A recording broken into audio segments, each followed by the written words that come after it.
is Friday, November the 14th, a little after noon. Patriots winning about 12 and a half hours ago to improve their winning streak to 8 games. They are now 9-2 on the season. That is the best record in the National Football League, just like we all expected, right? Of course, you are listening and watching the All 32 Pod, a proud member of the CLNS Media Network, and brought to you by the #1 daily fantasy sports app in North America, PrizePicks, where it's good to be right. I am pleased to be joined by Chris Mason of MassLive, who was up earlier than I was, and I was up too damn early as it was. He also was at the game last night. Chris, thanks for being with us. I appreciate it. I appreciate you having some energy today because we're gonna need it to fight through this day. There's not enough caffeine. Yeah, absolutely. Is there any sort of like coffee sponsorship or something you can get for the pod? I think I've had a couple cups of cold brew already, so ready to go.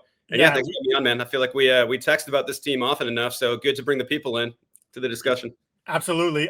The first thing that stands out to me is, and I was sort of more like taking a step back and the big picture of this football team at this point in the season, is that they are a real professional football team playing on short rest 4 or 5 days after playing in Tampa in the heat. Guys are taking IVs after the game, getting to the stadium, as Mike Vrabel told us, and then getting hot tubs, cold tubs, massages, the whole thing on Sunday so they could be ready for Thursday. And then to have just 2 penalties and 0 turnovers.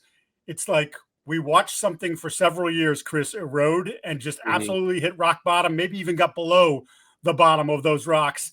And now within 8-9 months, they are currently atop the NFL landscape. Is pretty remarkable, isn't it? Absolutely. And I think some of the stuff that you heard throughout the course of the week too reinforced that professionalism where, you've been around long enough that you hear some of the stuff at these press conferences and you're like, okay, where like last week or the week before when Vrabel was talking about how there were 40 guys into lift on a Tuesday and, Will Campbell gets asked about it. He's like, well, we have to, like, what does that say about your team? Campbell's like, well, we have to lift either Tuesday or Wednesday. So it says that a lot of guys want to lift Tuesday. But this week you had like real tangible things where Vrabel offered to, shorten one of the team meetings by half an hour. And the team leaders said, no, we don't want to do that. We think this is too important. Even on the short week, we're not going to take the easy route. Same thing happens on Tuesday at practice where he says, hey guys, it's, 30 degrees, wind chills in the teens. You can practice in the bubble today. Seriously. Like, I know it's a short week. You can do that. Team leaders are like, no, we're going to play in the cold. We want to be used to the elements. We're ready to go. Let's practice outside. So I think those are a couple of real examples of like the professionalism coming through over the course of the week. And then you see it manifest itself last night where it's like you said, it wasn't a perfect game. It's a Thursday night game, but it's a professional game. It's a blue collar game and they get the job done. Yeah, it's really remarkable. And I was kind of thinking about this too. And I'm writing this for Boston Sports Journal today. It's just about the idea of, as I mentioned, how it had eroded over the previous few seasons. And I remember a couple years ago writing about the locker room having this mercenary feel. And you had guys like Devon Godchaux, for instance, you'd be like, well, we were good against the run today. Hey, Devon, you lost 40-7. Like, what are we talking about here? But there was a lot of like, hey, I did my job. I don't know what the other, 52 guys on this roster did, but I was good. And there was plenty of that filtered on through. And you can go back to like Trent Brown. And there's just a number of players that were sort of like that. And now you see, and it started in the spring, and it was the Morgan Moses with the young offensive linemen, even some of the guys who didn't make the team, after practice, gathering, talking, bringing over defensive linemen. Hey, what did you see from Jack Conley or Will Campbell or Jared Wilson? And how would you attack this? And what would you do? And, the coaches are long gone. A lot of the veteran players are, no, these guys are staying. It's Drake May throwing with some of the younger receivers, not just the Kayshon Bouttys and Pop Douglases, but it's the Kyle Williamses and Efton Chisholms. It's, now, it's been a big story the last few weeks of the offensive linemen going out to dinner every week. And it's just, there's a togetherness of this group that was severely lacking. And certainly it helps when things are rosy and you're winning. But even at 1-2, that vibe was still there. It was like, hey, we know we're good. You guys may not believe it, but we know it. And eventually this togetherness and the talent in this room is going to gel and we're going to take off. And now we're seeing that. Yeah, absolutely. And I do think when they're 1-2 and they're saying that, it's like, okay, seeing is going to be believing. And after an 8-game winning streak, you're like, okay, I believe you now. I've seen this play out over and over and over again. Professionalism is there. And it's even like some things too that I don't know how much they reported or anything, but guys like napping in the locker room last year. I haven't seen that once this year. I haven't seen that anywhere. I haven't seen a guy sleeping in his locker. The Keon White nap pod is gone, that sort of thing. So, I think that adds to it. And yeah, I think Vrabel really sets the tone for this. And I think he understands too. Just, the former player thing I think is real, where he's like, there's a tangible benefit to getting this treatment on Sunday night. We're going to have the IVs there. We're ready to go. And I think some of it too is it's a second stop, right? So he made some mistakes in Tennessee, obviously, by and large, a very good run there, but I'm sure he learned from some things there. He's like, could have done this better. You're seeing it. He has a plan together. They're ready to go. And, like I said, it's not a perfect Thursday night game, but it's absolutely much better than what like the Buffalo Bills did in Miami, Yeah. So we, as we gather the media, you come down last few minutes of the game or whatever, depending on when the game is, get into the press conference room. You're waiting for Vrabel and some of the stars of the game. Drake Maye is always in there, etc. But there was a delay on Thursday night because of the Amazon crew being there, being an Amazon game on Thursday night, and Mike Vrabel being one of the guys that was at the desk after the game was over. So we got Robert Spillane and I think Christian Gonzalez before Vrabel actually showed up in the press conference room. But as Mike Vrabel is sitting there talking to the Amazon crew, he says, in part, I came here because of familiarity, obviously having been here before. I came here because of Drake. I knew what he could be. It was important for me to come here. It was important for me to coach him. And Mike has been very measured in his compliments of Drake, which I like. It's not quite the Belichick telling Johnny Foxborough could do your job, Tom Brady, but it's also, I have high expectations for you, and you need to have those same expectations. And May then talked about it later, saying, yeah, we're all embracing this, and the coach pushes the buttons, and sometimes maybe you don't like the buttons that are being pushed, Chris, but we're getting the results, and the buy-in is tremendous. I just think that union is what someone like the Jets, or now in Miami, or wherever around the league is going, oh, I wish we had that. They've got that, and it took 5-6 years to find it, but they have it, and it's real. And to quote Seinfeld, it's spectacular. Hearing Vrabel say that as bluntly as he did, it jumped out to me for a couple of reasons. Where he's definitely hinted that May is one of the reasons why he's there. Yep. And I mean, obviously, it's one of those things where you take a step back and you're like, yeah, this is definitely true. First of all, but I think he's saying it out loud now because one, Drake has earned that. He's earned it on the field. 8-game winning streak, MVP caliber play every day or every week. He's going out there and proving there was reason to come here because he can play like this. And two, I think is Vrabel just knows him a lot better now. And he knows that he can say something like this sitting next to him, and it's not going to change his habits during the week. It's not going to change who he is. It's not going to change the motivation that he can say this. And he knows that he's still going to get the same Drake May tomorrow, the same professional Drake May, and that he's comfortable with that. So that's what jumped out to me in hearing it is definitely. And yeah, you clearly trust the quarterback now. Yeah. As you mentioned a couple times here, it wasn't the perfect Thursday night. And yet Drake started the game 11 for 11. His first incompletion was a drop. He finishes 25 of 34 for 281, a touchdown, no interceptions, no fumbles. So something that had been going on the last 3 weeks in terms of turnovers, he curbed those. And then when you think about some of the incompletions, the bomb to Mac Hollins, that's a 50-plus yard play that Hollins, look, it's a tough catch, but it's in his hands. You got to make it. Diggs with a couple drops in the game, got to make those. It's like this could have been, we sit here and say it was a professional effort on a Thursday night, but had a couple guys made plays that they've made over the last 7-8 weeks, this is a 40-14 game. And then think about the overall enthusiasm for them right now. That would just be ramped up another notch nationally if they won 41-14 in primetime. But I think it speaks to the way he's playing, the way he's carrying himself. And I wrote about this in the postgame last night. That drive in the third quarter, it's 14-7. Patriots got it, started off great offensively, 2 drives, 2 touchdowns. And then for 3 drives, very uneven, pressure problems, drops, etc. Not sure really how they wanted to handle the end of the first half. Are they middling it? Do they want to go for points? Do they not? Are they thinking back to the Atlanta game when he got strip sacked and it really changed the whole tenor of that game and you had to hang on for dear life? And then after that first series in the third quarter, he comes out for the second one, and it was just, okay, I've had enough of this. 4 ridiculous plays on that drive. Hits Mac Hollins on the dig. Credit to Hollins going up and getting the ball, but also, hey, I've got a big receiver here. If I put it up high and avoid that defender in the throwing lane, there's only one guy that's going to get this. Then the beautiful over route to Stefon Diggs. He throws that ball as well as he throws the deep ball down the sidelines. That's a beautiful throw. Then, of course, the improv along the sidelines where the half roll, defenders, everything's covered. He starts to run towards the line of scrimmage and towards the sidelines. two defenders pull off their guys, come at him, and he just shovels the ball over their head to Diggs for another 18-yard gain. And then, the touchdown to Stefon Diggs, which two defenders go with Diggs. Henderson slides into the back of the end zone, and it was like a little push pass. Like, I'm not going to blow this one. I'm just going to put it out there, and he gets it. But it was like, in that moment, I said to myself, any chance that the Jets thought they had is gone, because even though they would again get it to one score, he's not letting them lose.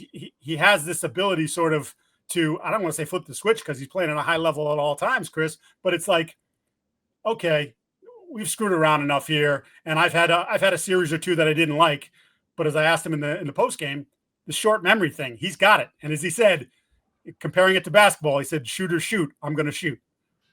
Yeah, and I think the improv play on that drive is the real backbreaker where, the Jets think they have him dead to rights. He still gets the edge. He's fast enough to do that. Still has his eyes downfield and, finds Diggs there. That's one of those Josh Allen-y plays where you take a step back and you're like, I don't know how you defend that. The Jets thought they had it. They thought they had him on the run. They thought, if the worst, it's an incomplete pass, if not a sack, and boom, it's a first down because he's just able to do that. He has that athleticism.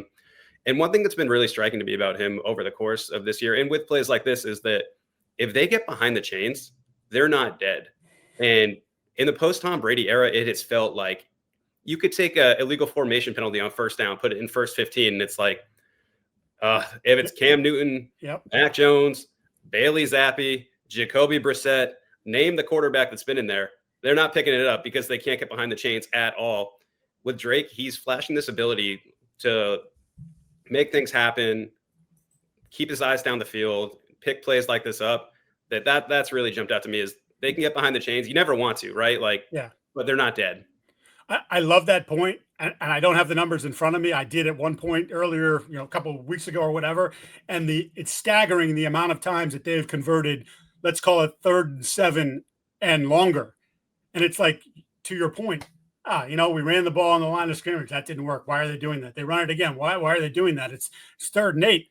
3rd and 8, like you don't want to be in that spot, as you said, but 3rd and 8 is not something that he can't conquer, whether it's doing it from the pocket. And I thought last night his pocket management was awesome. Think about how many times he, little slide step, little slide into the front of the pocket, climb the pocket, then deliver a strike. Took a couple checkdowns last night, which we've kind of been like, hey, dude, just, every once in a while, it's okay. Like if it's a 2-yard gain, just so you don't get hit or you don't take the sack, but just sort of that management of it. And then the belief that 3rd and 7 is not a dead 3rd and 8. It's not a dead play for us because he's capable of pushing the ball down the field. He's capable of attacking the intermediate areas of the field and doing it at such a high clip right now that it's really hard to defend. And then, of course, he didn't have to run much last night, but he did with the legs create a lot of stuff, as you mentioned, the improv play there as well. Before we go on, I have to tell the fine folks that this episode is brought to you by PrizePicks, the #1 daily fantasy sports app in North America. You and I make decisions every single day, but on PrizePicks, being right can get you paid. Don't miss any of the excitement this football season on PrizePicks, where it's good to be right.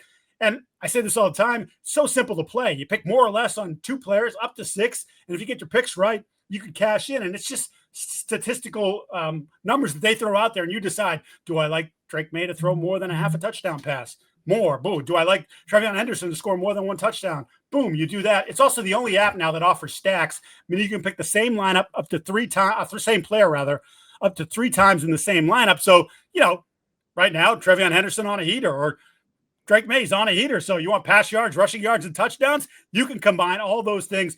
No one else lets you do that. PrizePicks does. So download the PrizePick app today. Use the code CLNS to get 50 in lineups after you play your first $5 lineup. That's code CLNS to get 50 in lineups after you play your first 5. PrizePicks, where it is good to be right. I mentioned Trevon Henderson. We were all impatient, right? Because we saw what we saw in August, and you're like, man, could he be a poor man's Jahmyr Gibbs? Could he be as good as Jahmyr Gibbs? And it's taken a while, and he's still not there. But 5 touchdowns over the last 2 weeks, 200-plus yards rushing, a lot of big plays, obviously, in that regard because it hasn't been consistent on a down-to-down basis. But I'm curious what you think, because my feeling is that Rhamondre was fairly close this week to playing, and I figured, let's give it one more week, the extra few days here. What do they do with the backfield when Rhamondre comes back, but Trevon is showing that he can, at least durability-wise, can handle a bigger load? I think this is a really good problem for them to have, where I think you just go 1 and 1A. I don't think you need to overcomplicate it, where split the carries between the two of them. And if one of them gets hot, boom, you're going to him in the second half. But I think that it's such a luxury to have two backs like this that can shoulder like a workload. And if you were able to, split these carries, have them fresh in the postseason, I think that could go a long way. And obviously Henderson's a rookie, like this they're going to be playing into January. How far into January, who knows, but it's a whole different season. So I would split the carries and then ultimately see who's running well, stick with them. But I think a huge thing that's kind of flown under the radar is obviously 5 touchdowns in 5 days is going to get anyone's attention, right? Like Henderson's going off. He's gotten a lot better in blitz pickup since early in the year, where they can trust him back there now, and they absolutely didn't early. And there is reason, like the speed of the NFL is definitely getting to him a little bit, but he's got his feet under him now. And I think they're a lot more comfortable with him back there, so that you can go 1 and 1A. And it's not like, oh, well, it's a passing down. They're in third and, talk about that 3rd and 8 again. Yeah. And they have to put Stevenson back there because they only trust him to pick up blitzers. I think Henderson has taken steps forward and put himself in a position where they can certainly trust him more than they did early in the year. And that's what they're hoping for, right? At the beginning, it was more going to be, hey, we'll spell Stevenson a series here or a series there, but third downs, Trevian is going to come onto the field. And he had this reputation coming out of college. I talked about it quite a bit during the scouting process about how good he was at pass protection. And as he told me last week, man, it's like such a different game. In college, it's power. They just come right at you. They want to knock your sock off. So you just step up, you meet that power. Your quarterback has that extra split second, ball's out. You've done your job. Here in the NFL, guys have moves. It's not just, I'm not just going to run into you. I'm going to swim. I'm going to use my hands. I'm going to do whatever. And then when you start to plan for that, that's when someone hits you with power. Happened in the Atlanta game. He gets driven like 5 yards back into Drake's, face. And you're like, this is going to be a process. But it has improved in the last 2 weeks. And the thing that really tells me it's improved in the last couple of weeks, Chris, is that Drake's not getting out of there when he knows that Trevian is sort of his last line of defense, which is 3 weeks ago, 4 weeks ago, forget it. If Trevian was in there, sometimes Drake was bailing even before, like, well, there's pressure coming from that side and I don't trust him to pick it up. Now it's like, nope, I think he's going to be okay. I can sit here for a beat longer before I decide what I want to do with the football or if I want to get out of the pocket. And that's, I think, tells you all you need to know. We can, amateur scouts, we can look at it. We can tell you what it looks like.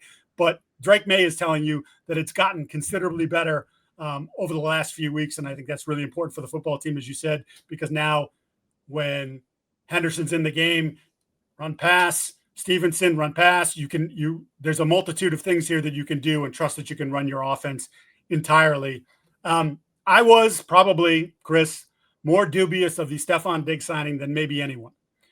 And it's more about not the player, because I think the player, as I said, all spring and summer long, if the player gets back to even what he was in Houston before the knee injury, that wasn't a dominant player, but it was still a damn good player and it was going to be better than anyone you had at the position. It more came to the attitude, the off the field stuff, the ego that's involved here. And I think there's still a lot of that, and the winning has curbed it, but he has done I give him a ton of credit for sort of embracing this role and trying to lead some of the younger players, which wasn't necessarily what he did in Buffalo, having covered it and lived it, embracing sort of that part of it. And quite frankly, there's been games where he probably could have gotten more targets. It probably felt like in his head, I could get more targets. He hasn't said a word about it. So he is year one, Stefon Diggs, the honeymoon, he is bought in fully, and the Patriots are reaping the rewards of that. Yeah, absolutely. And because he's staying quiet and just doing what he's supposed to, you have games like last night, right, where he has the 100-yard game. It's the third one of the year. And I don't think they could ask anything more than they're getting from him right now. The thing that's really jumped out to me, though, is like you mentioned the off-the-field stuff, and it's great that he's been that way in the locker room. But on the field, I'm amazed that he's come back this strong from the ACL and did it so quickly, where over the summer we started seeing it at camp. And then, boom, he's ready to go week one. And he's not just ready to go. He's playing really well, to the point where I don't think it's hyperbolic to say that he's the most talented wide receiver they've had since Randy Moss. If you start thinking back and you look at some of the things that he can do, and I mean, even that catch at the end of the first half of the Tampa Bay game, it's just like ridiculous, right? It's natural ability. So that's really jumped out to me. And he's just turned into a guy where if it's third down, Maye's looking his way. And he's finding ways to get open. even though that's showing up more and more on tape. Like, if we're sitting here talking about it, defensive coordinators around the league also know that that's going to happen. But Maye's still looking his way. Diggs is finding a way to get open. They're making plays. I don't think you can ask much more from him right now. Yeah, and we haven't really quite seen teams look at him on money downs in particular and say, like, we got to take him away. We've got to double him. That's going to be coming. And I think some of that is, even though as we're talking about how surprised we are at the way he's moving and how quickly he's done this coming off the ACL, there's probably that little tick of explosion that he doesn't quite have. And maybe that's why there's a reluctance there. But okay, I'm sure the Patriots say, fine, do that. Because we have other professional receivers on this football team that are getting open that Drake has a rapport with. Obviously, Hunter Henry, we know from last year and into this year. Matt Collins has now clearly emerged as that. You haven't had Kayshon Boutte for the last 2 games. We know what Boutte has meant to Maye, particularly down the field this year. So he has so many options that if teams do say, all right, you know what, we're not letting the 31, soon to be 32-year-old receiver beat us. We're going to make you go somewhere else. Those guys have done such a good job, and Maye has such confidence in them that they'll probably embrace it. Be like, fine, I'll take that one-on-one matchup on the outside. We'll make you pay, and then we'll make you get out of what you're doing with Diggs, and then we'll go right back to him. So it's a cat and mouse game that they're playing, and right now, clearly, they are benefiting quite a bit from it. I want to talk about another receiver, the rookie Kyle Williams, who everybody's been waiting for. I've heard some critiques of Josh McDaniels, like, why aren't you getting him more involved? And I would say, well, the first 3-4 weeks, they schemed up a play for him every single game. Caught a couple balls. They took a couple looks at him deep down the field, protection breakdowns, whatever, didn't get it. And then we saw the regression, right? In the Saints game and beyond, it was like, they're clearly not on the same page. They're clearly not seeing it the same way. He has 31 snaps against Atlanta. Yes, there's the defense that he probably didn't get a lot of first team, if any, first team snaps that week because Boutte was obviously still healthy going into that game. But to have 31 snaps and have 1 target and then not be close on the target as well, it's like, what are we doing here? He gets the 1 touchdown against Tampa. So everybody once again goes into, oh, here it comes. It's the breakout. And I was kind of like, well, it was a great moment, but it was his only catch. And he only had 1 other target. That was the deep ball down the sideline, I think right before the Matt Collins deep catch where Drake got destroyed. The ball ended up going out of bounds. So it wasn't. And then when you watch the tape, you're like, he's not really open. So he's not primary. And then when there's a chance to maybe come off someone and get it to him, he's not open. So Drake's not going there. And then last night we saw 3 targets, none of them close. I'm not saying you take him off the field. I think you got to continue to play him and give him his snaps. But I think we should be a little bit more cautious about, or should understand that basically what we saw in the first half of the year is probably more of who Kyle Williams is going to be than the 1 catch in the 1 game against Tampa. Yeah, and it's not even that, he's targeted 3 times in that game and doesn't have a catch. It's that him and Maye didn't look like they're in the same zip code. They're not even close on some of these. And, we're not sitting in the meetings, but I'm willing to bet quite a bit that is more. They're coming to get you, man. Yeah, living in the city, right? I'm willing to bet, though, that is certainly more on Williams than it is on Maye. If you're like, which one of you is off here, But I think last night really underscored just what Boutte means to this team and how much they miss him, where, Williams is getting these extra snaps. It's not working. There's the Matt Collins deep ball that hits off his hands. It's a good defensive play to break it up, but you want your guy to catch that.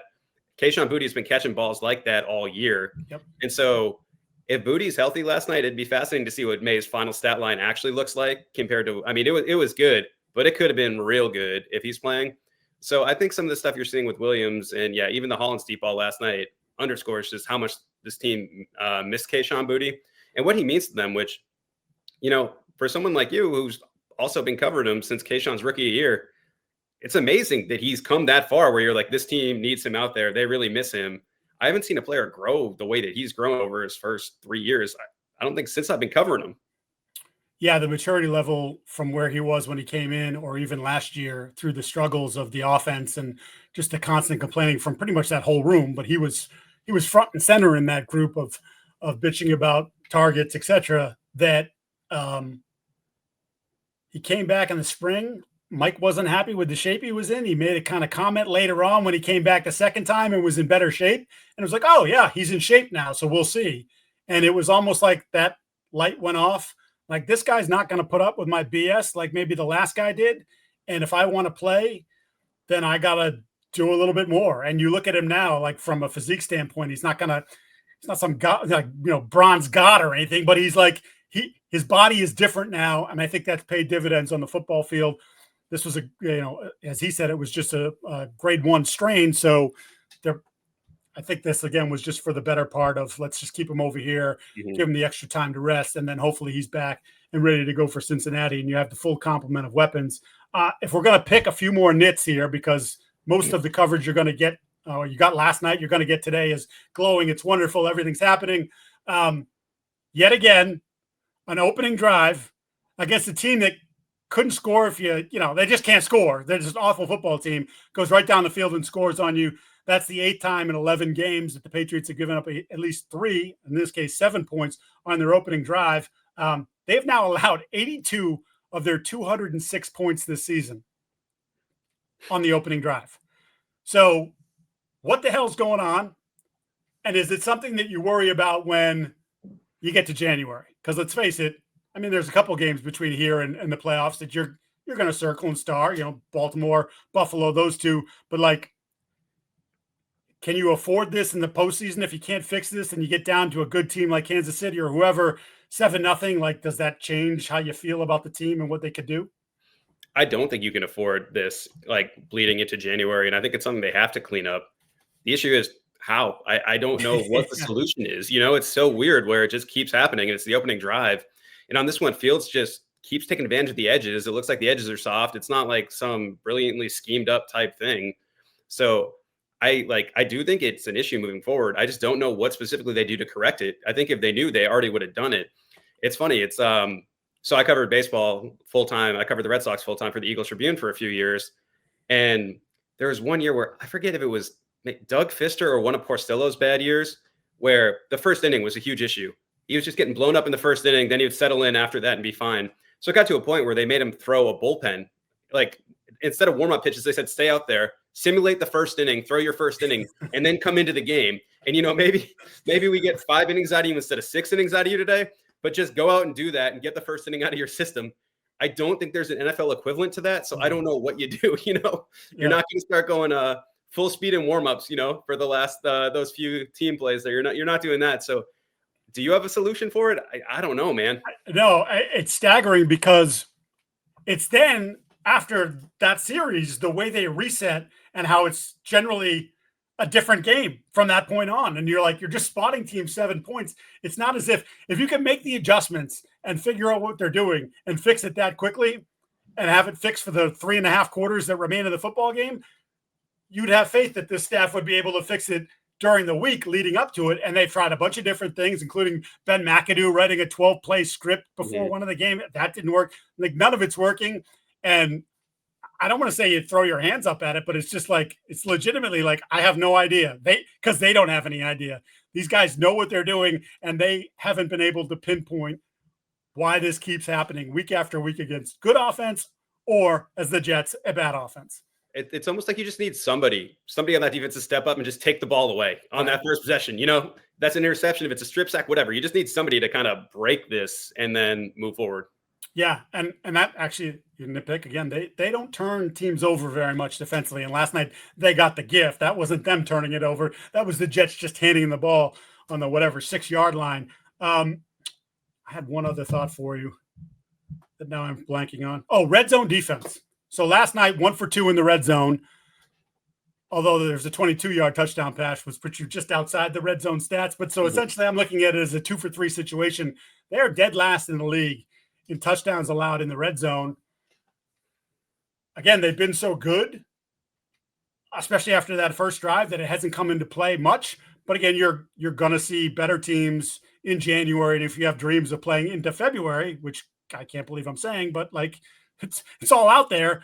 That's another thing that they need to just, hey, even if it's a field goal versus a touchdown, that could be a big difference in a close game.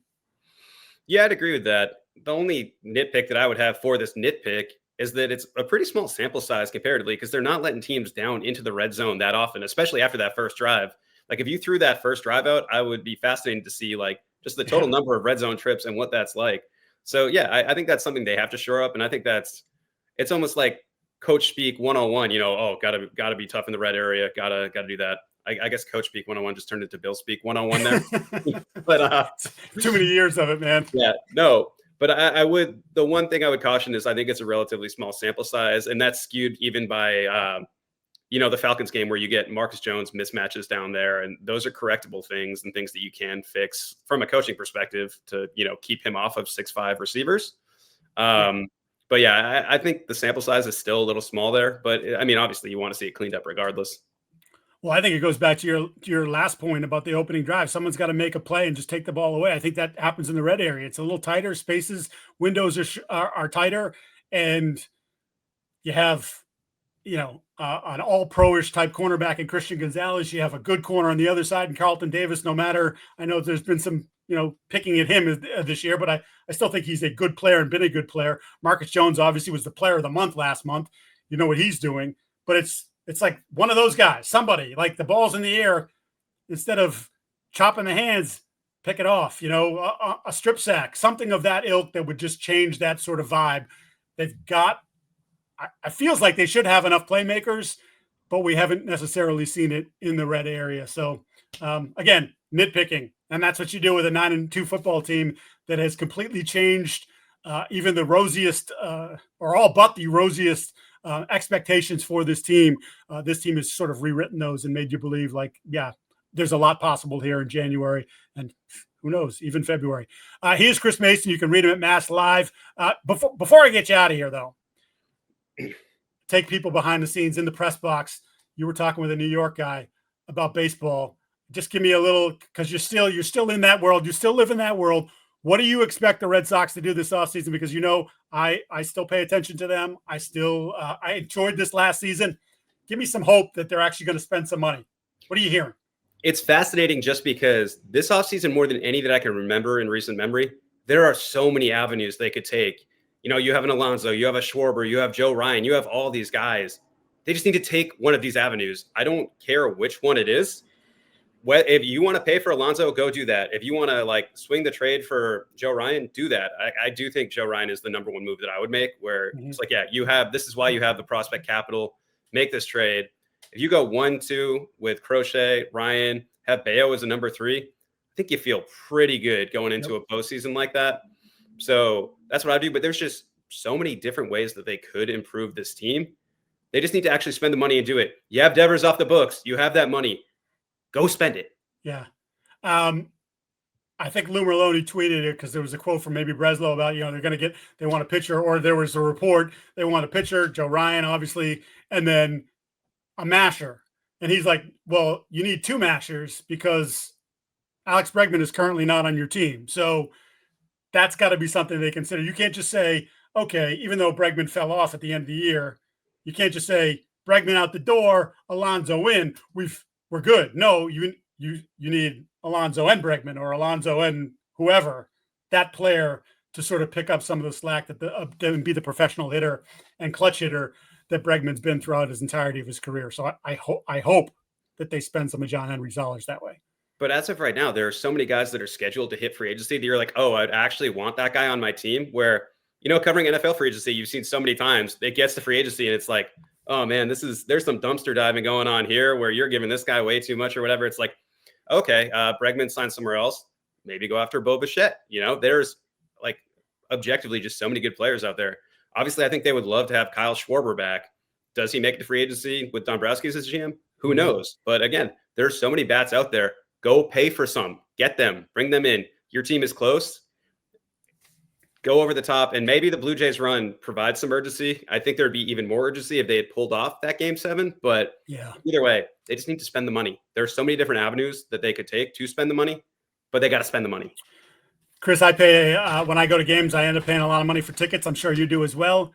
Turn some of that you're putting in your pocket and put it in a baseball team, because this is a big market and this should be the expectation every single year. That was our little baseball minute that turned into about a baseball 4 minutes. I promised you 30 minutes with Chris. Chris, I held you to almost 35. Again, I appreciate you. You can read them in MassLive. Great stuff there, as always, covering multiple sports too now, as you sort of you've mastered all the trades now. You're just doing there a little bit here, a little bit there, whatever he wants, whatever catches his eye, he does. And a reminder to you listening to the show, subscribe to the podcast, like and leave a review. Those watching the show on CLNS, go ahead, hit the like button, subscribe to the Patriots Press Pass YouTube channel. Say that 10 times fast, where you can find our show and other great Patriot content. Also, please make sure to turn on your notifications and know the instant a new video drops. That is going to do it. Have an awesome weekend. I am not moving from the couch on Saturday, college football, Sunday, pro football. I'm done. It's over. This is my little break before we get to the stretch drive, although we do get the bye, but I've got some things going on there. Anyway, doesn't really matter. Chris, appreciate you. We'll talk to you guys soon next week. See you.